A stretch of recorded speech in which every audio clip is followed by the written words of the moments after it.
You're listening to the Ancient Health Podcast, and today you've got a mini episode coming to you, and we're talking about medicine cabinet remedies. We've done deep dives on a lot of different remedies, but today is going to be like a flyby. We are going to go through the ones that you need to have in your medicine cabinet. I believe they've been the most supportive to myself and my family when we run into bumps and bruises and colds and fevers, all the different things. And listen, there's so many products out there and we talk about a lot of them on the show, but I realize not everybody needs to have everything. I have to tell myself this often because every interview I have, I'm like, oh, I should have that too. So listen, it's not bad. Some of this stuff is great, but at the end of the day, like, I don't have an infinite budget here to be working with. As much as I would love to have it all, I got to really find the stuff that's the most effective, the most efficient, works for our family, is going to be there when I need it. And so that's what we're going to do on today's episode. I'm going to kind of break down the most common problems, ailments, things like that you're going to run into, and then the things that I know work for me. So again, there are a lot of different variables. There are so many different ways that you could skin the cat. I mean, I'm not saying that this is a definitive list. This is just what I have used, what I choose to have in my house that I have found supports myself and the kids. So we're going to give a little run through here.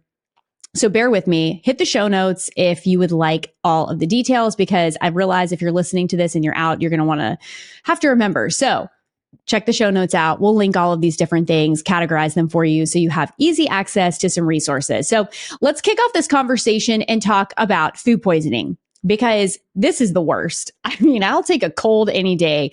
The feeling, that you get at like 11 p.m. and all of a sudden you're like, something is not right. I'm getting the sweats. My stomach's making all kinds of noises. And you just know, like wherever you went, whether it was sushi or it was steak or whatever, it's like something wasn't right. It's a little funky. And now we're dealing with the ramifications of potential food poisoning. And it could be a really long night. So here's what I love to do. You got to get a binder on board. And I think everybody needs to have binders, and you should always travel with a binder because you probably eat out more when you travel than when you're at home. So just pack this in your suitcase, pack it with your supplements. Hopefully you don't need it. But in the event that you do, you don't want to be caught without some charcoal, something to bind up the toxicity that is making you violently ill. So activated charcoal, honestly, say you forget it, you can pretty much find this anywhere. So if you're out and about, just look for activated charcoal. To me, that is a very easy, effective binder. It's very cost effective. You can find it probably even at like a pharmacy or something. So activated charcoal is one to have on hand. The other binder that I actually kind of find that I like a little bit more is takasumi. So you can get this in capsule form. You can get it in the powder form. The powder is easier to dose if you're giving it to children, if they can't swallow capsules. You can even give it to your dog. My dog just got sick. Like, I think she was like outside in the grass after they had sprayed it with some chemicals, not in my yard because I have weeds. My yard doesn't have chemicals because it doesn't look like everyone else's. But all that to say, I ended up sprinkling a little bit of the takasumi powder on her food because we had a case of mud butt, AKA diarrhea, and it was not good for my household. So the takasumi was very effective at helping bind up some of that toxicity. So activated charcoal, takasumi, and then when it comes to the nausea, trying to stop vomiting, you've got to have lime oil. I take lime oil because I personally hate vomit. Like I can handle, I don't love cleaning it up. I personally do not like throwing up. It's like, I'd rather hold it in. And I know so many people that are just like, no, just get it out of me. I hate the actual process and act of throwing up so much that I will hold it in and be more miserable. So it just tells you how much I will avoid it. But all that to say that lime oil is a miracle. Yeah, I'm telling you, I know this sounds crazy, but you've got to get a really good quality lime oil. I have a bunch of things like this posted on Instagram. So if you need links, you need stuff like that, just hit me up. But if you even just sniff it, okay, I like to put like 1 or 2 drops in a little bit of water because likely if you are not feeling well, you do not want to drink a whole lot. So just put 1 or 2 drops of lime oil in a little bit of water and drink it. And then you can smell it too. And I promise you, it takes the nausea away. I have been on the bathroom floor with like the cold sweats where like you've lost all the color in your face and you're like, you feel like you're shaking a little bit. And the lime oil has completely taken the edge off of the nausea and kept me from throwing up. So maybe you want to throw up, but I certainly don't. So if you're somebody like me, have lime oil, take it with you when you travel, keep it in your house. It's very, very effective when it comes to nausea. This could also be really helpful for pregnancy. I don't know that I would just be more sensitive to if you're ingesting it for sure, but you can smell it. So if you have nausea in pregnancy, peppermint, ginger, lime oil, those are all great oils that can help support you with nausea. Okay. Digestion. Since we're talking about stomach, we're going to just go right into digestion. One of my favorites, very easy to support digestion, especially if you're eating out, is just to take a really good enzyme. So all the ASEs, lipase, you'll know if you get a comprehensive broad spectrum supportive digestive enzyme, it will have all of the different enzymes in there. You want to take them. I like to take them before a meal, but you could take them with your meal. You could take it right after your meal. But I do find that digestive enzymes are super helpful in helping break down fats and proteins. So if you're eating out, it's just not the typical profile of food that maybe you're eating, or it's cooked in an oil that's really refined and inflammatory, and it can be harder on your digestive system, maybe make you feel a little bit more puffy, swollen, maybe your digestion is more slowed down. So it can be really supportive. The other thing that can also help is taking bitters, and I really like using something like apple cider vinegar. Again, if we're looking at something that is cost effective, that's definitely one of them. You can do a shot of it. You can dilute it with filtered water, or you just take it straight. Just be hardcore. So apple cider vinegar or any type of bitter complex. I'm trying to think of the brand. I think it's called like Moonshine, Urban Moonshine. They make a really good bitters, and you can order that online. I'll see if I can find the link, but there's a lot of other herbs in there. Alongside of apple cider vinegar. So it tastes bitter, but that's the point, right? Because it's helping you produce enzymes and bile that's going to help break down your food. And it helps build stomach acid. So stomach acid is really the first place that your body starts to break down food. And if you have low stomach acid, you're going to have really poor digestion, and you're going to feel all kinds of symptoms that are going to make you have some digestive distress. So check out getting some bitters or apple cider vinegar. The other thing is peppermint and ginger. Obviously, you could do teas. I think that's really helpful. If you don't have some of this stuff, or maybe you do and you're still not feeling great, after a meal, make some peppermint and ginger tea, or you could do one or the other. So if you're not a ginger person, try peppermint. That's actually, I don't love ginger, but peppermint I love. So you can get a really good loose leaf peppermint tea, or find one that doesn't have a tea bag that's bleached and things like that adds more toxicity, but just a good organic peppermint tea goes a long way. Okay. I know I'm going fast. I feel like I'm talking really fast. I do this sometimes on the mini episodes because I don't have anybody here to slow me down. So here we go.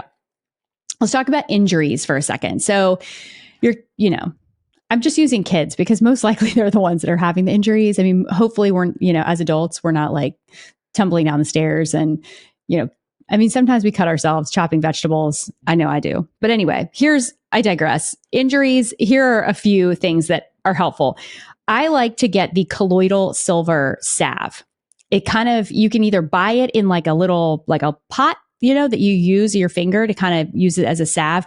Or I've also seen one that comes as a pump. So you can just kind of pump it. It's a little bit more of a gel. So it's not as thick as a salve, but I love it because colloidal silver is very antimicrobial and very healing. So you can use that topically. A lot of times we talk about using colloidal silver internally, which you can, but there are also products that will infuse other things like shea or other really soothing things to the skin that can help with burns or bites or cuts and wounds and things like that. So I find that if you have something like a cut, colloidal silver, a colloidal silver gel or salve can be really helpful. And that is one that I keep on hand. The other thing that is super helpful is ozone. There's a company called Pure O3. They make a lot of different ozone type products. And I really like these because you can use them on cold sores, blisters. You can use it even on fungal rashes. So if you have anything fungal on your skin, that's a really good one to use because ozone in and of itself, right? It goes after everything.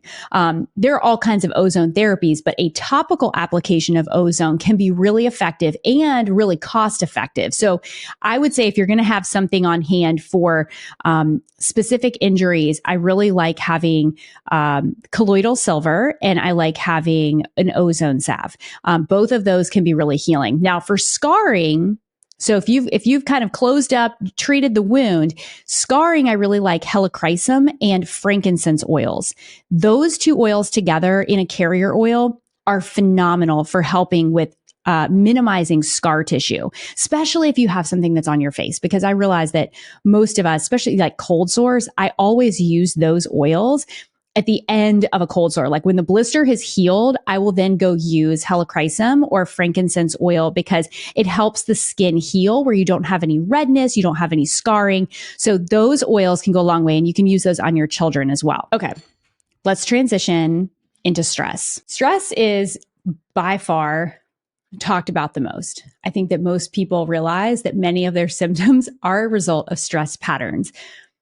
And there are a million different ways that we can support our body for stress. Honestly, supplements can be a part of it, but I think we have to realize that it's really our lifestyle and our habits, what we're prioritizing, what we're choosing every day that is creating the biggest stress burden. So supplements can prop you up, they can support you, they can fill in gaps, and they can bail you out. They can be a life raft, but they shouldn't be a forever support. So know that a lot of these, if you're depending on a huge stack of adaptogens every day just to survive, like that's okay. I mean, I for sure have had plenty of seasons where I've been taking a lot of supplements that help me manage high cortisol and high demand. But I also realized that that has to stop at some point. I can't just run my body and just burn it straight into the ground. So a lot of these may be helpful to you. You will not need them all, but I wanted to give the most amount of options for the stress bucket because I realized that a lot of the symptoms, they all come down to an overwhelm of stress on certain areas of the body, right? So magnesium, I think probably first and foremost, that's one I would for sure have. And it's one that I would probably take on a regular basis. Most people are magnesium deficient. Now, there are a million different, not a million, okay, that's an exaggeration. There are a lot of forms of magnesium. There are forms that will increase your bowel movements, right? So you've got mag citrate, magnesium oxide. Those will increase your trips to the restroom. So if you are prone to constipation, maybe finding a blend that has a little mag citrate. Mag oxide, I will tell you, it's pretty aggressive. Now, if you're traveling, you are really stressed out, and you got shy bowels, that one will create some movement. But it's not one that I would probably use on a regular basis. You've got to address other things. If you are relying on magnesium oxide to go to the bathroom every day, then you've got serious stress, your body it's locked down. So those are things to look a little bit deeper, but they are options. So I like BioOptimizers has a great one. There's 7 forms of magnesium in their capsules. That's the one that I take personally. I really like it. There are other ones too. I would say if you're looking for it, look for magnesium bisglycinate. It's probably one of the best forms specifically for mental stress for the brain. But like I said, there are multiple forms of magnesium that can support you. So look and see. You can take it in capsule. If you don't tolerate capsules, there are topical lotions, magnesium lotions that are really great. Earthly has a brand that has magnesium in it. I love it. I actually give it to Sadie, my middle child. And when she's working out, doing a lot of exercise, it's easier for her a lot of times just to put on a cream that has some magnesium in it. It's highly bioavailable and absorbed. So for children with muscle aches or cramps, that can be a really good product to use as well. So I would say for adults, bring in magnesium on a regular basis, no matter what your stress load is, but increase it if you have higher loads of stress. And for children, you can use a spray, a topical spray, or a lotion that also has magnesium as a part of it. Now, I have to talk about reishi mushroom. All the mushrooms, actually, there's cordyceps, there's several different adaptogenic mushrooms that are really helpful. Reishi is my favorite, though. It supports the immune system, it supports the gut flora, but it also helps with stress. It's one I'm actually drinking a reishi mushroom tea, or it's not really tea, it's a coffee. And if you know me, you know exactly which one I'm talking about. So I'll link it in the show notes, but it's all I drink. I drink it all day. I drink it because it tastes good, but it also has a lot of therapeutic benefits. But reishi is also known to help support the stress response system. So if you like drinking things and you're trying to switch from coffee, if you are a high stress person, Coffee is probably not something you want to be incorporating because it is a stimulant. So it is just adding fuel to the fire. So I would say that if you are stressed, maybe switch it out for something like a mushroom adaptogen based coffee. Okay, B vitamins, B2 specifically. B2 is also what we would call riboflavin, but that is a very good B vitamin that gets depleted by stress, but also plays an important role in being able to modulate and balance cortisol. So I love adding B2 specifically to people that have a high stress pattern. A good B complex will have that, but B2 specifically can be helpful for people that have high levels of anxiety or trouble sleeping as a result of stress patterns. Now, amino acids, I love taurine. Taurine is an amino acid that can help reduce cortisol levels and will actually help increase GABA. Now, GABA is an inhibitory neurotransmitter. It's kind of like the calming. It's like GABA is like the chill pill, right? That's really what can calm you down. And taurine is a building block of GABA. So I like taking taurine or giving taurine to people that do have trouble falling asleep, winding down at night.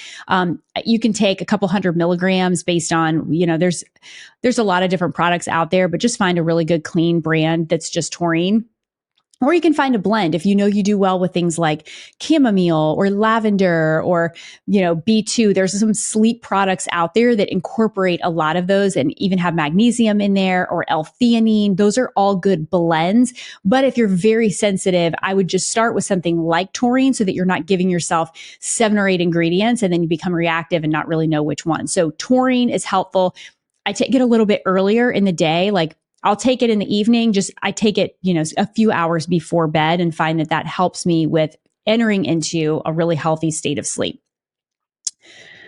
Okay. Tulsi tea. So if we're drinking teas and we've got high levels of stress, Tulsi, it's kind of earthy. It's very, very mild. So if you're not familiar with it, look that one up. You can find it anywhere. You can find a really good, clean, organic brand of Tulsi tea, but that's a great one you can swap out for coffee that will help you manage stress.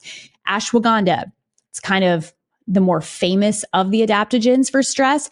I will say that I do notice people that have nightshade tendencies don't do well with ashwagandha. It is in the nightshade family, but for most people, a stress blend that has ashwagandha in it can be really helpful. So that's something you could take in capsule form, you can take it in tincture form. There's a lot of different ways that you can incorporate ashwagandha. So that is an option if you don't have any nightshade issues. Now, the other one that I have to mention is albizia.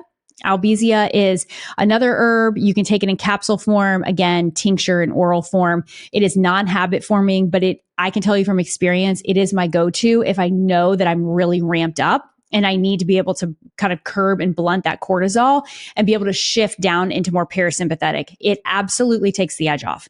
So if you have a speaking engagement, you have a really full schedule, you've just got a lot on your plate and you're just going to be a little bit more on edge, bring in some albizia.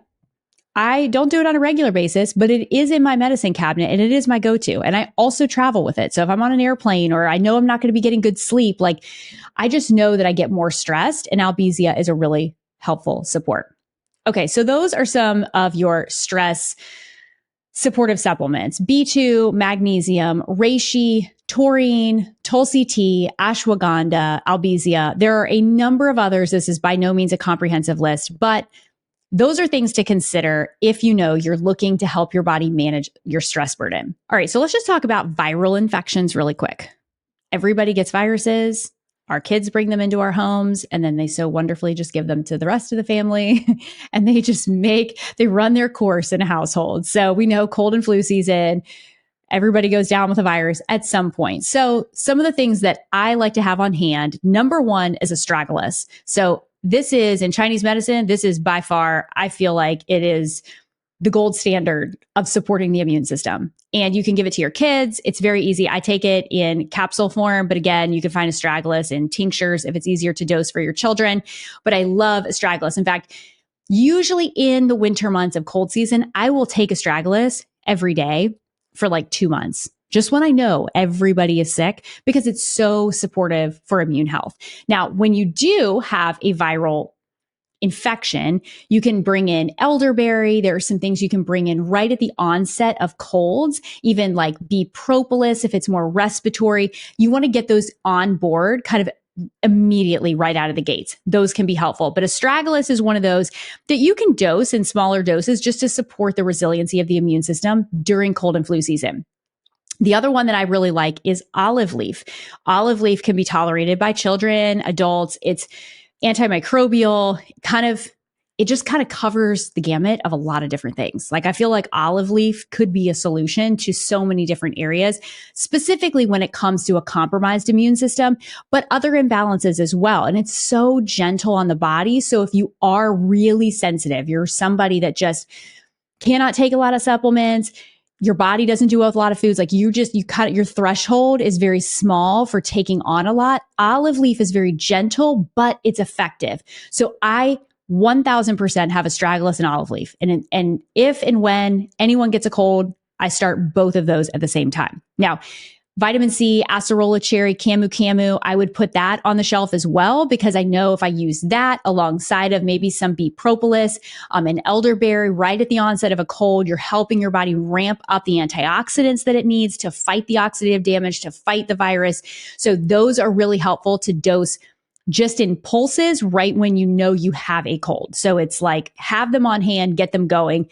You can do some lower doses of astragalus and olive leaf throughout cold and flu season. That will also help just keep the immune system resilient. The one I want to mention that is safe for pregnancy, safe for breastfeeding, this is across the board for children, is Elysium. This is also called star anise. It has it kind of tastes like licorice in my opinion. It's not my favorite. But you can take it in capsule form. And Elysium is phenomenal for the flu. So when the flu comes around, have that one on your medicine cabinet shelf.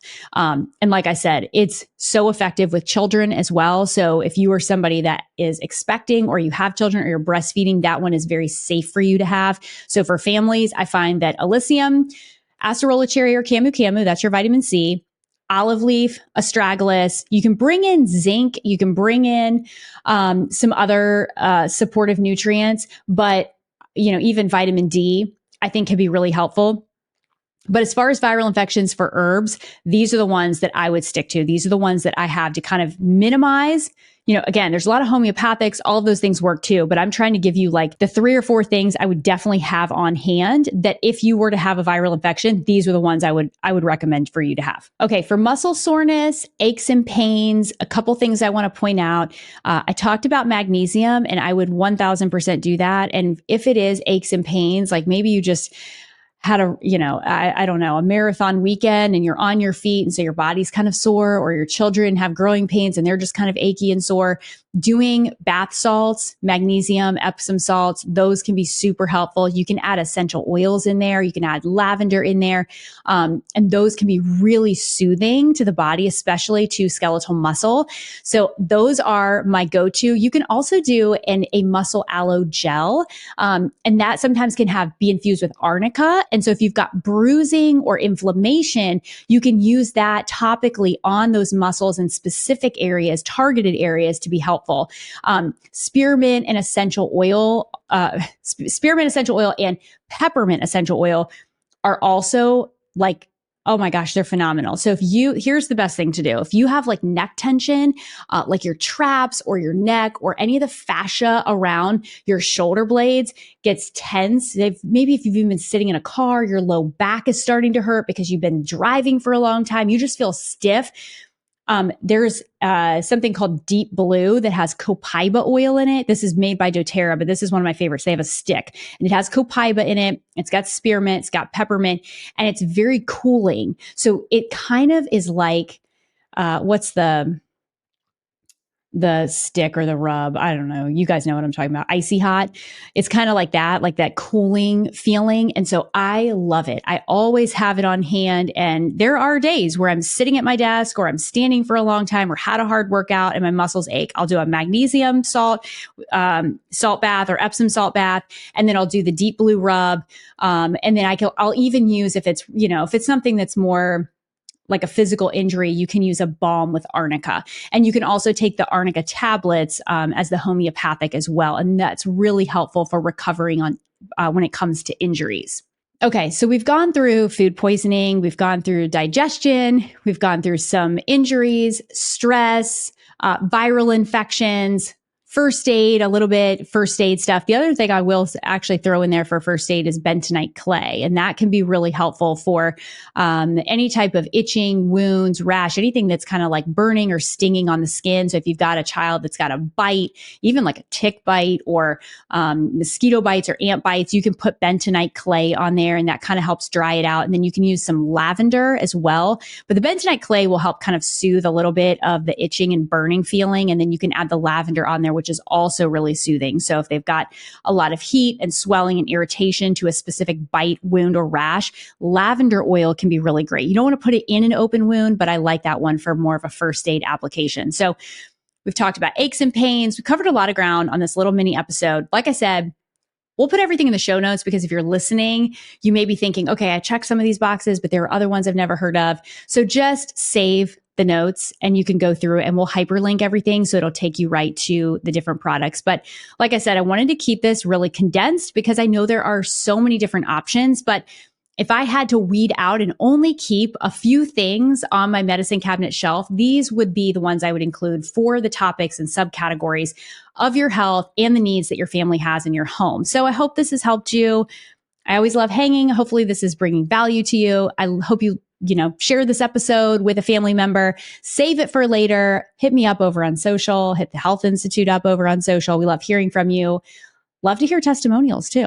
So if you have a win or success story, please let me know because I love that. It just proves that this stuff does work and I love sharing that with other people. So if you DM me that, I'll likely reshare it. Send it over to the Health Institute. We want to be able to help other people. You're a part of that. Your stories and testimonies help build other people's confidence in natural health remedies and ultimately help them get some wins. So it's great to see you guys. I will see you on the next episode. Thanks for hanging.